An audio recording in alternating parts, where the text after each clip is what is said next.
Hello. So it doesn't look like Zoom is going to work for me at all. So we are looking at using Restream.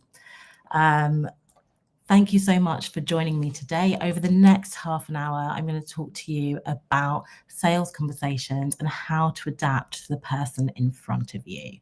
Now, why is this so important? Because this is what's going to help build rapport faster, increase the value of customer interactions, and in sales, that hopefully means a little bit more in terms of close rates and conversions. And for like anyone in customer success, knowing that you are going to find a way of bumping up your CSAT scores. So hopefully this will all run smoother than it started and we'll get going. Really what this boils down to is making it easier for people to hear your message. And I'm aiming this at people who are fairly early stage, so in CS and in like SDR roles and also AEs, plus anyone who wants a reminder of the basics. So what are we going to cover today? Today, we're going to look at what are those styles and how to spot them.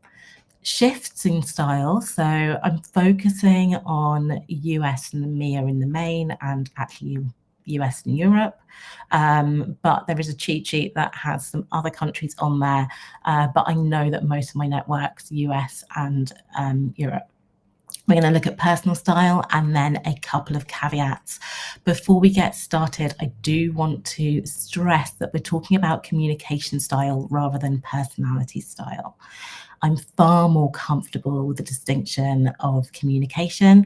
I'm also a tiny bit skeptical of Myers-Briggs. If you are not aware, Myers-Briggs has a bit of a creepy origin. So that's part of the reason why it is definitely not for me.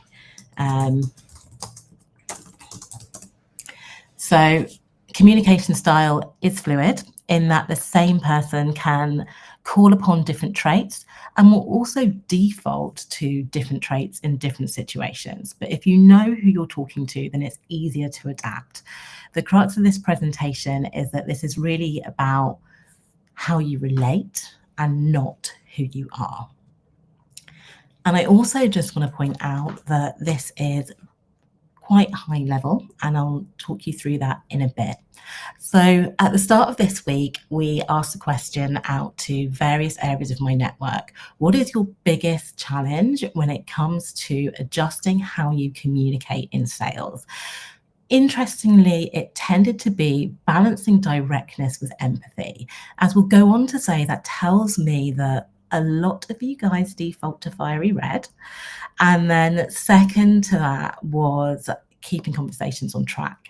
So potentially when we've got some kind of sunshine, talkative people in the room, helping bring that in to keep to an agenda.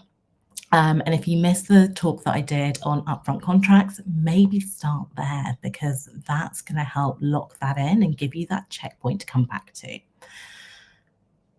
Third up was reading style quickly.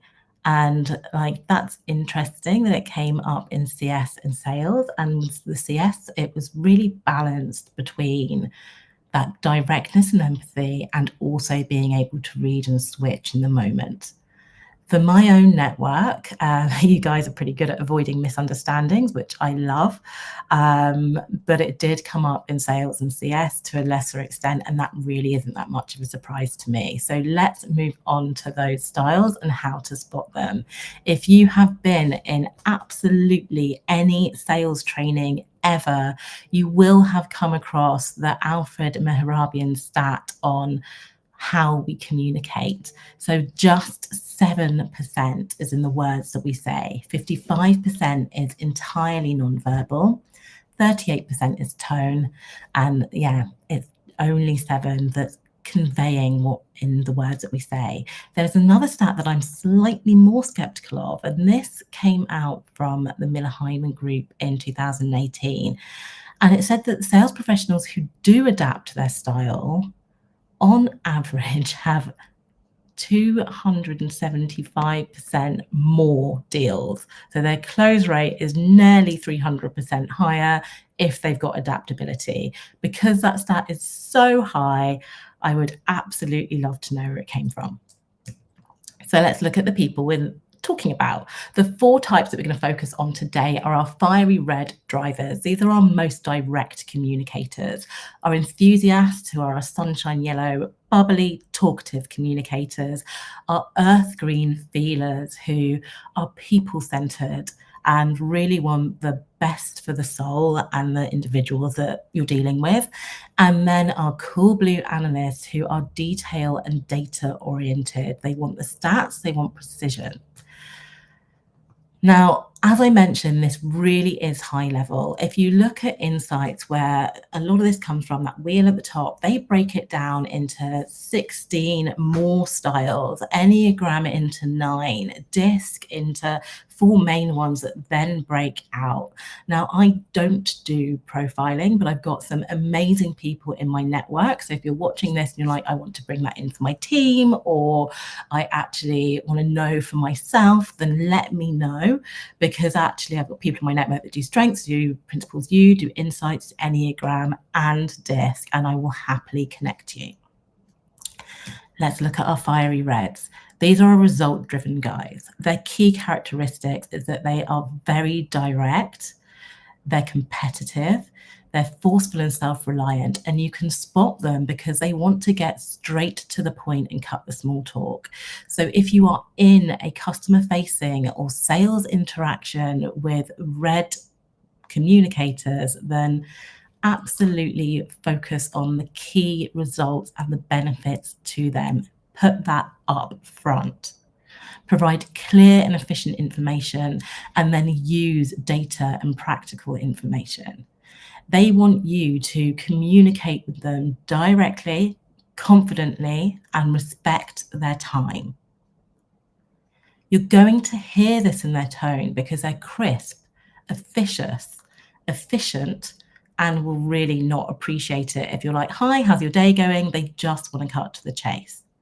In terms of their vocal qualities, they are steady, firm, a little bit lower pitched, with minimal inflection, and very direct. If you know that you're going to be dealing with someone who is red, and it is quite often that you'll find them in senior roles, then really you want to cut to what they want.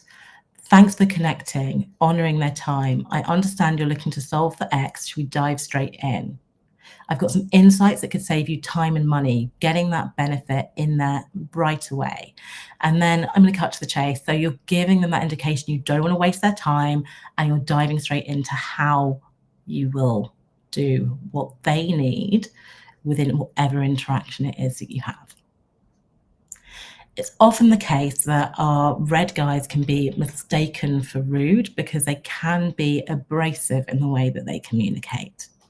So bear that in mind and don't mistake that directness for rudeness. So if you're dealing with somebody who is cool, blue, analytical, treat them like the expert they are. They're going to appreciate accuracy.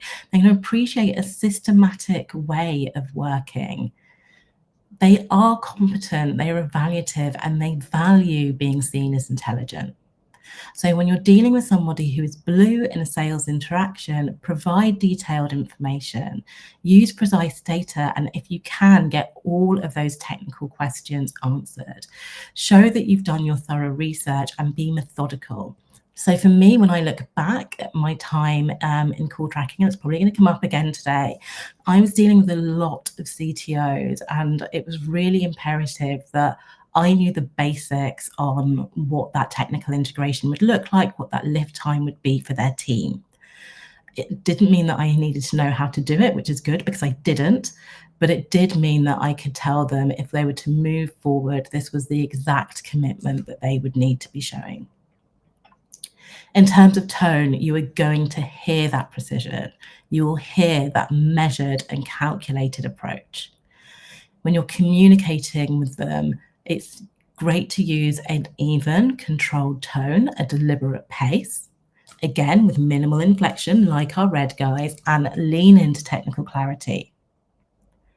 They do have their downsides, and we will come to that later. But if you are dealing with someone who is predominantly blue, and they are a lot in IT, and I'm trying not to generalize too much, don't rush them. Don't be too fluffy and imprecise. If you know you're going to jump on a call with someone who's blue, think about these openers. I prepared a comprehensive analysis of how our solution addresses your specific metrics. So they know that you've done the research, they know that there's detail in there, and they know that the process is going to be strategic. Let's review the technical specifications and quantitative improvements that our solution provides. No waffle, no story, just cold, hard data to make a decent decision on. Now our earth greens. These are our lovely Labradors. They're patient, they're loyal, they're supportive, they're gentle, and they're the people in the office that are a good listener. When you are dealing with them in a sales interaction, bear in mind that these are relationship builders. So they want to build trust slowly. They'll want you to show genuine care and thoughtfulness towards their business and the people in their team. They're likely to ask about whether you provide comprehensive support, and they're going to want you to demonstrate long-term commitment. Thinking about that tone, you'll hear them being gentle, empathetic, patient, caring. So if you want to match tone, think of those words as you are looking to temper your voice. Those vocal qualities mean that it's softer and warmer, it's slower, there's a compassionate inflection, and it's listening oriented. They want to be heard and they'll want to hear you. These are the people who can be fluffy.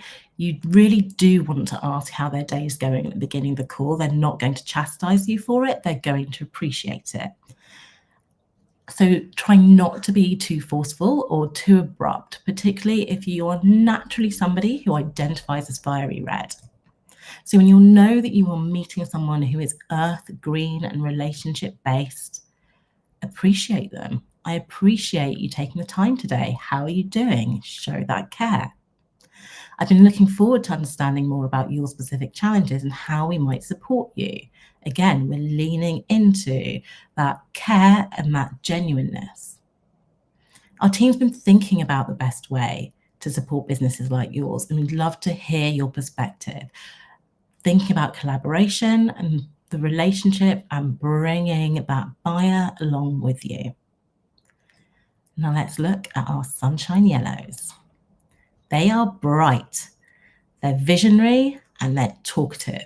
These are the people that you want to join you networking because they're great mixers, they are passionate, they're high-spirited, they are charming. And you can spot them because they love a story. So when you're dealing with them, do not go down the blue route of providing all of that data because they're going to get bored.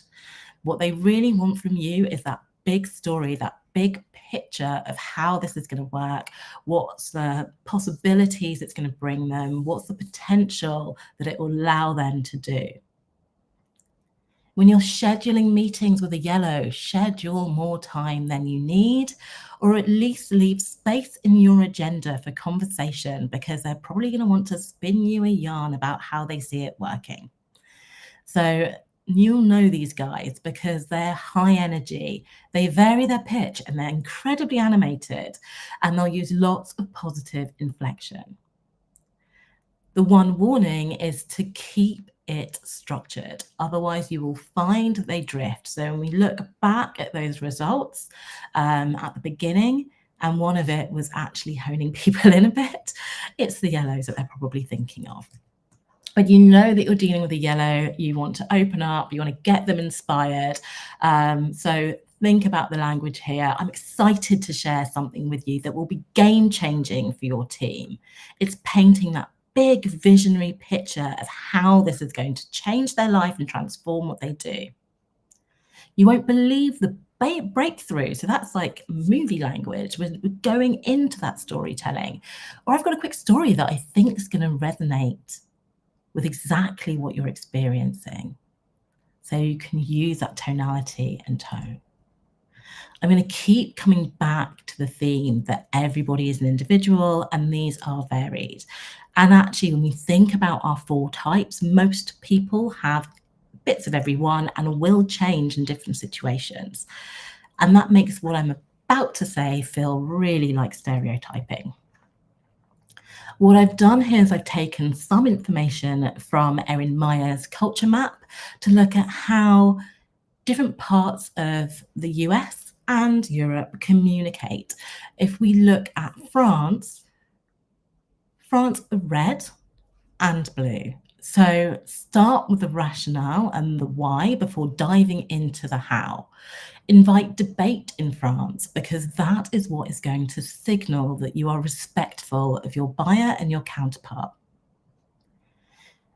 Our German friends are very blue, so have your facts straight. For Germany, it's going to be precision that builds credibility.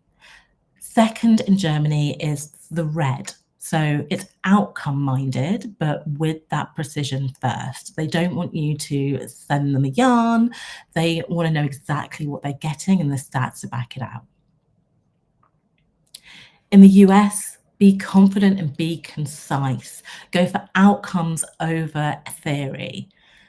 The US tends to be red in the boardroom and then yellow in sales and entrepreneurship. So bring in storytelling. And that's quite different to the UK, where although you might meet some people that feel very red and direct, overall, we tend to skew green.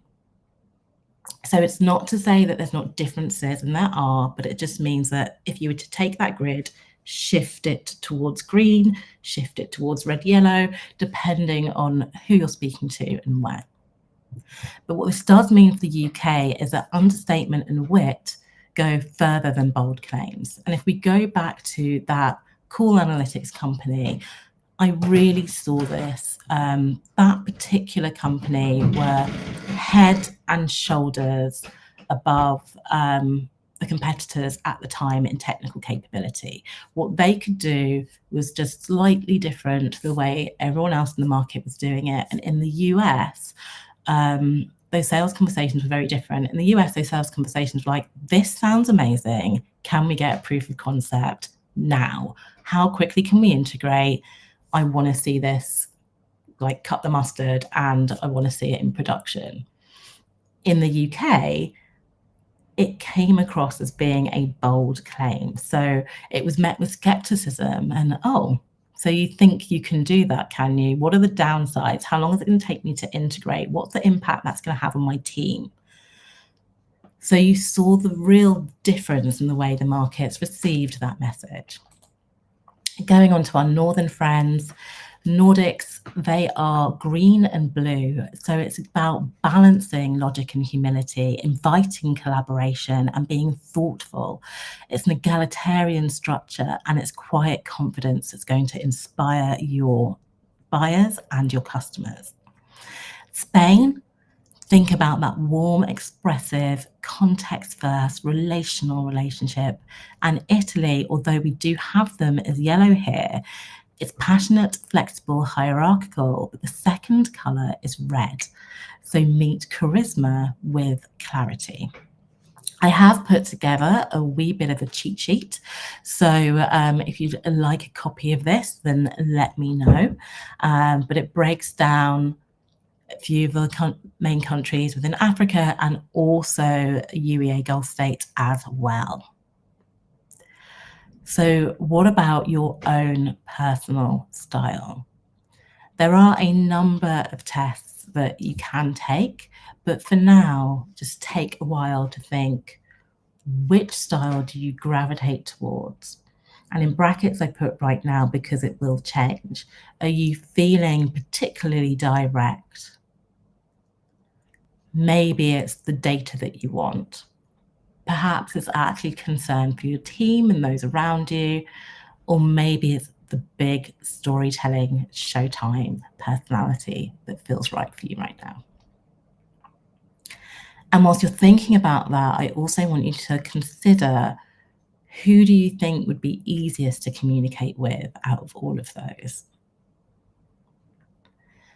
Honestly, this is a bit of a trick question, because if you asked 4 different people, they will give you 4 different answers. The answer being the person that is most like you is the easiest to communicate with. And that kind of makes sense. I mentioned this to somebody and they were like, oh, but opposites attract.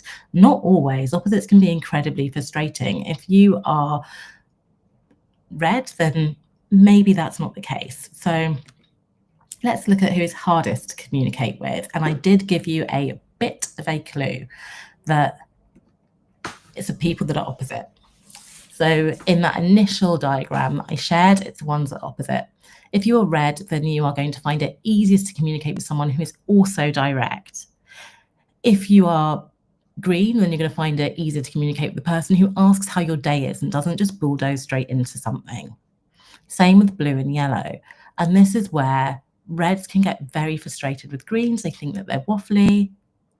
They think that they're being pretty insincere. They don't really care how their day is going, because actually the reds don't care. And that's why greens tend to find reds a little bit rude and abrasive. Our yellow guys find the blues slow, pernickety. They just hold everything up, trying to pile over all the numbers all the time. And our blue guys find yellows unserious, unfocused. Can they not just make a data-driven decision? So that's how the different communication styles can interact. But communication is dynamic. It is not a fixed trait, and it is a skill that can learn. So adaptability can be your greatest asset. And it is adaptability that will lean into genuine connection. And it's also adaptability that will improve with continuous learning and practice. So how can you be more adaptable? I would say the key strategies are to really listen in the first 30 seconds to the tone, to any body language if you're in person or on video, and then also like what they're saying, because it's a combination of those verbal, non-verbal body language cues that's going to tell you where that person is at in that moment. You can mirror their communication energy and their pace, and you can do that while still being authentic and staying within your natural style. So you're prioritizing client comfort so they can hear you without bending yourself into too much of a strange shape. But it's the art of connection that happens in those first few moments. So stay present, stay curious, and stay adaptable. And before I go, I do want to leave you with a few caveats to this. I've heard personality tests described as a sorting hat.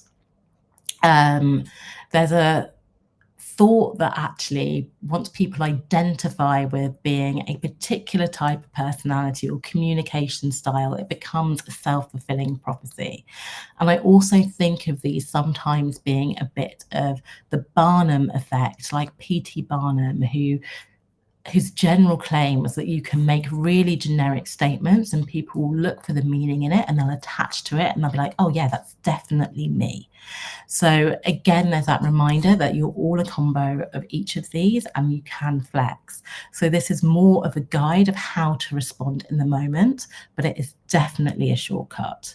The long cut is the fact that nothing beats building genuine rapport, listening deeply, and responding to your prospect. When you can get into that place where both parties speak from ego and both parties feel like they've got something to prove, then the truth can be lost. And if you think about this in sales, this manifests in Prospects cancelling meetings late because they didn't really want to attend. They were just being far too polite in the moment, and they felt like they needed to agree to it. It can also result in salespeople realizing they should have multi-threaded that deal much, much earlier, because the person they were speaking to, although they might have kind of seemed direct, they were really not as close to power as you thought, and now you don't have power in your deal. The easiest way to do that is to go there first and to try and remember that you don't have to be perfect to be amazing at your job. And there is a school of thought in sales that you should know more about your clients than they do. I don't necessarily subscribe to that. You need to know more about your business and more about the problems you solve than your customer does. But you already know more about your sales process, and it's that curiosity that's going to get you the rest of that information on what it is they want to improve, how they buy, and where you can help them meet in the middle. So in summary, we find it easiest to communicate with people who are in the same style in us in the moment. Culture skews that range, but absolutely everyone is an individual. Being adaptable but authentic is the sweet spot with this, and it's rapport and true connections that are always going to win out. So if I think that personality tests can fall foul of that Barnum effect of being so generic people identify with it, why am I even presenting this? I'm presenting it because sometimes in sales and CS, it's not you. It is them. Customer-facing roles can be full of ups and downs. Perhaps you have heard or even been the SDR that asked how someone's day went and got barked at. Maybe you've been frustrated at a customer who picked apart a survey you presented or wouldn't shut up and wasted your time or seemed too woolly. And I know what it's like to get off those calls and feel that frustration. So actually in presenting this, if you can be like, oh no, they're just a red, they're just a blue, and it alleviates some of that stress and helps you get to an equilibrium, then it's definitely been worth it. The key takeaway is I know that those calls can be rough, but actually if you can look back on this and think about how to mix it up next time, then I hope this has been useful. So what's next? I was exceptionally close to trying to shoehorn in some information on customer lenses, and I would love to know if that would be interesting to you. So if you would like me to follow up on how people perceive the world, if they're visual, auditory, sensory, and how you can adapt your language to make it even clearer how you can help your customers, then please drop me a light bulb for insight. And if you're like, no, you're just going to confuse me and I want to be intuitive, then please drop me a hand clap in celebration. And I will take a look at those and see where we wash out in terms of whether I present this later on in Q2. For now, I want to thank you for your attention. You can get in touch with me on LinkedIn, on my email, or go forth and book something into my calendar. If you've come this far, I would also like to offer you a complimentary coaching session or a work-life strategy session of your choice. So complimentary coaching session, come in, we'll have a chat. It's no agenda, but we'll look for you to leave that session with some core outcomes. Work-life strategy session, actually we're looking at 8 different areas that feel like they're most relevant to you now. What do you want to focus on and get some traction on in the next 3 to 6 months? Thank you so much for your time. This brings us to the end of the call, and I look forward to seeing you in the flesh in future, because I will use Zoom and will work out how to cast it properly. Thank you.